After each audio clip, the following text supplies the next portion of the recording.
નમસ્કાર, આપ જોઈ રહ્યા છો ઇન્ડિયા ટીવી 365 ન્યૂઝ ચેનલ। નવસારીમાં પૂરના પાણી ઉતરી ગયા પછી પણ પાણી ભરાયા છે।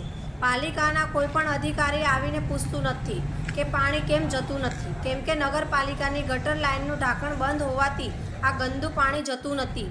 રહેવાસીઓને પરેશાનીનો સામનો કરવો પડે છે। જોતા રહો ઇન્ડિયા ટીવી 365 ન્યૂઝ ચેનલ।